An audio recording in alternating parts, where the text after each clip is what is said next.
Peggy 18.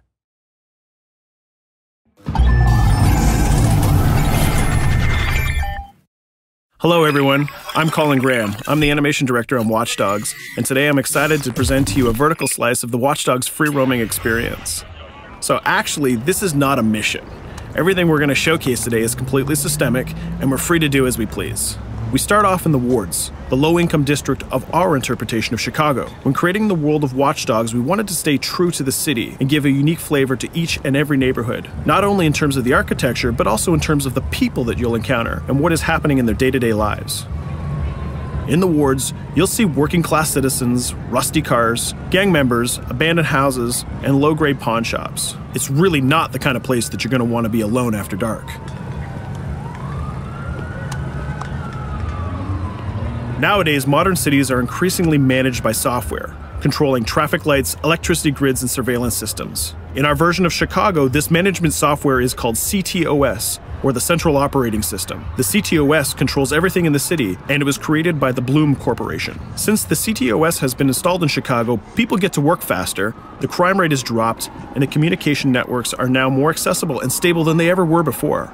It goes without saying that if everything is connected, somebody able to take over the system would be extremely powerful.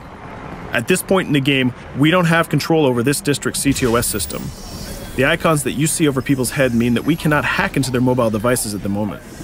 We need to find the CTOS control center, install a backdoor virus into the system to take control over all of the infrastructure in this district.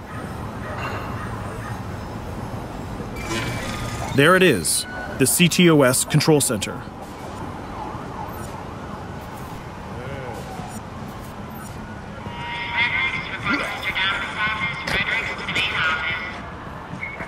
Watch it. You're walking someplace you got no business. It's heavily guarded. Let's see if we can find the server access codes from a distance. With cameras, we can explore restricted areas without being spotted, tag different guards, and access details on their lives. What the hell is she doing with that weasel motherfucker? It seems that Bloom employees all have a sort of shady past. There it is, the access code to the server room. Unfortunately, we can't access the server via the cameras. We need to sneak inside. One thing that was really important to us when we designed Watch Dogs was to fully support different player styles. Every situation in the game can be tackled the way the player sees fit. In this situation, we can go all out guns blazing, completely stealth without the guards ever seeing us, or we can hack from a distance without ever setting foot inside the restricted area. Let's hack this forklift. Aiden can use the environment to distract and lure guards. Pretty much anything you hack has multiple functions. So, for example, you could use this forklift to access the roof, or you could use it to create cover. Hacking in Watch Dogs is all about player expression. Let's set an improvised explosive device so we can hack it a little bit later.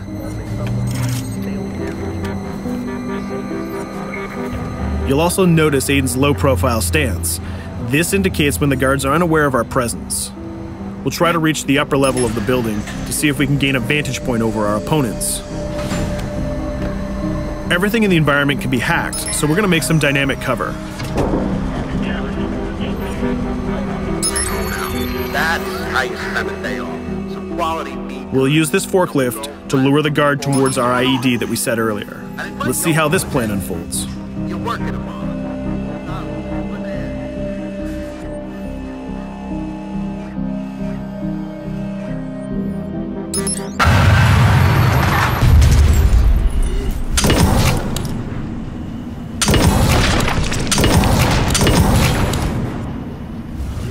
What you just saw is called focus.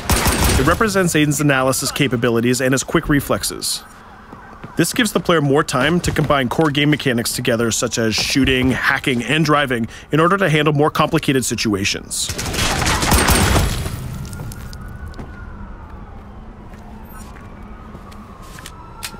Now we can access that control room.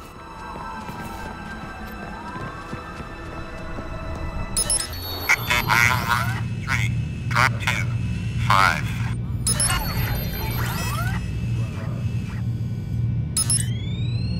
Now we'll be able to hack all of the devices connected to the CTOS within the districts. Thousands of cameras, traffic lights, the electricity grid, and most importantly, all of the citizen information profiles. We can also benefit from the Chicago Police Department Crime Prediction System, which uses facial and pattern recognition to spot potential criminals or potential victims.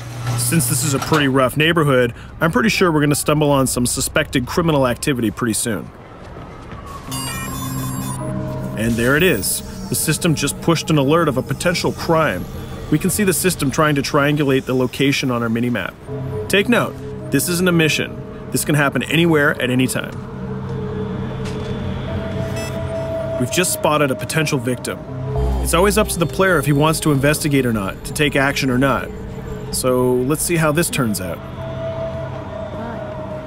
Yeah, you're right. Could I just...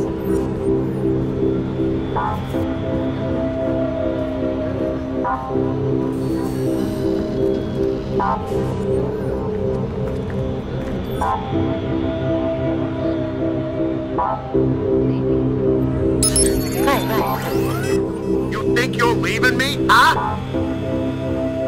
Jesus, I told you to stay away from me! You belong to me now, get it? You better leave or I'll call the cops! I'll fucking kill you, goddammit! Get off! Yo, that was close. Good thing that we intervened. We managed to prevent the crime, but we triggered a chase. From here, the criminal's behavior is unpredictable. He can try to get away, shoot back at us, surrender, or call for backup.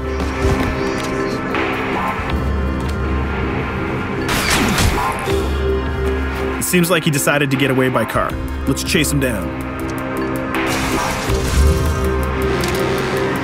In Watch Dogs, we have a wide variety of vehicles. Each one of them has their own unique properties and handling. Let's see how we can use the CTOS to our advantage to neutralize this criminal and leave the cops to deal with him later.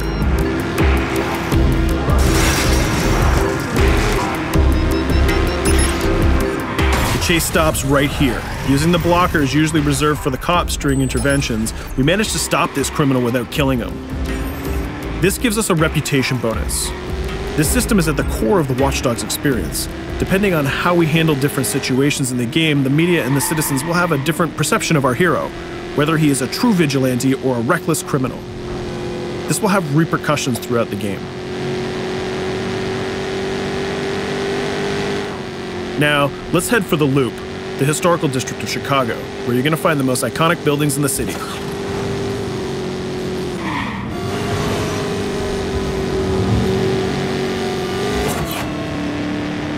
We're going to go to a gun shop to see what arsenal is available for players. The economy is a big part of Watch Dogs. Players will be able to grow their arsenal with weapons and craft their tools in order to increase their power and their hacking abilities.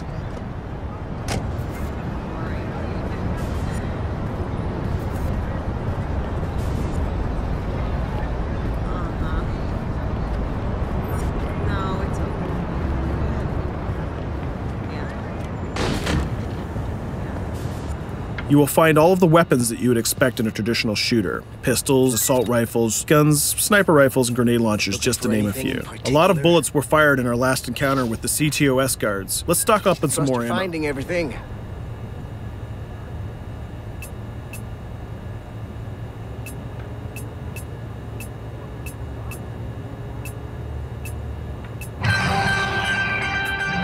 As we mentioned earlier, the media keep track of your actions and the citizens are going to react according to the perception that they have of you. Here, the media is reporting a crime in which you are the #1 suspect. The gun shop owner recognized you and decided to trigger a silent alarm to notify the police. Copy that. Possible one suspect presumed armed and dangerous. Police are now trying to locate the source of the threat using the surveillance system in the city, represented by the yellow circles on the minimap. Come in, PH3.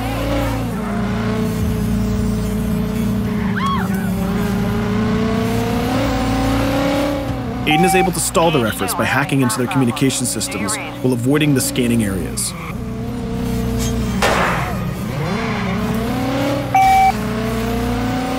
PH units, do you copy? Repeat, squad to all PH units. Once they've lost our trail, we can go back to our activities.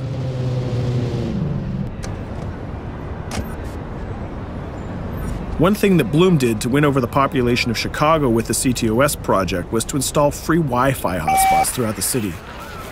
Free Wi-Fi is cool, but not very safe with someone like Aiden Pierce around. Hacking into this box is going to give us access to every device that's connected to it. So let's see where that brings us.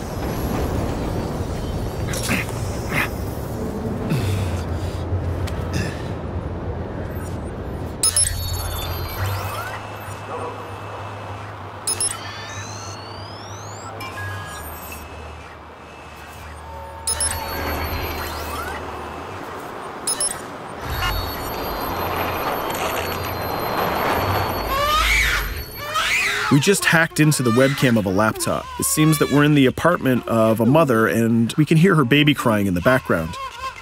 Her bank information is in her mobile phone sitting right there on the table in front of us. It's totally up to the player whether we decide to steal it or not. Of course, this won't affect our reputation because nobody can witness this action. Just like in real life, nothing is totally black or white, but rather many shades of gray. This is exactly the situation where we want the player to question his own morality. Let's go withdraw that money. If you think that you're alone, think again. Aiden is not the only hacker in town. Someone's trying to install a backdoor virus on Aiden's phone in order to steal a portion of the information that he's gathered through the game so far.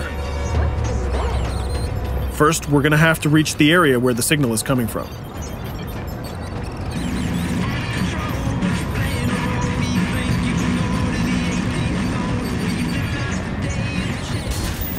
Using our profiler, we're going to try to identify the hacker before the installation finishes.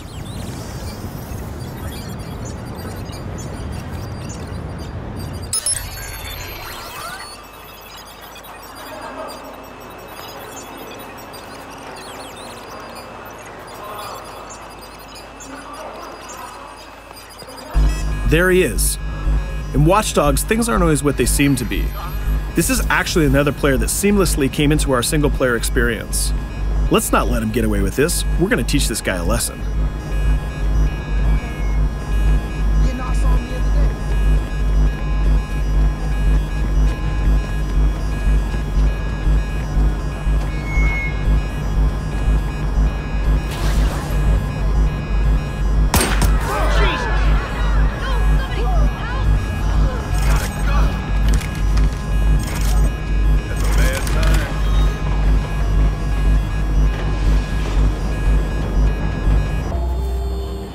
We stopped the hack, but the hacker managed to get away. I don't know about you, but we can't let this pass by. We need to retaliate.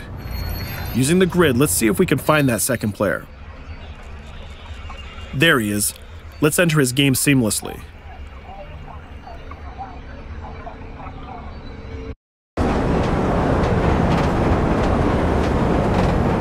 The second player is not yet aware of our presence.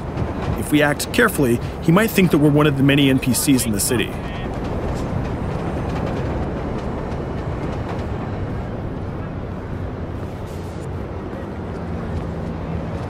What was that?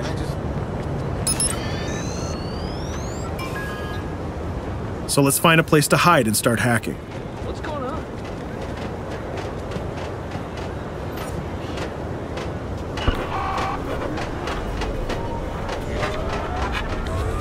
The second player has just been alerted that a breach has occurred on his phone. He's trying to find us using his profiler.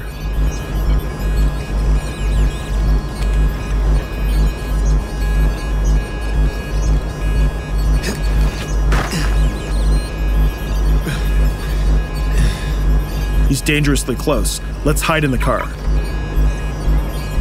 We're spotted. Let's get out of there.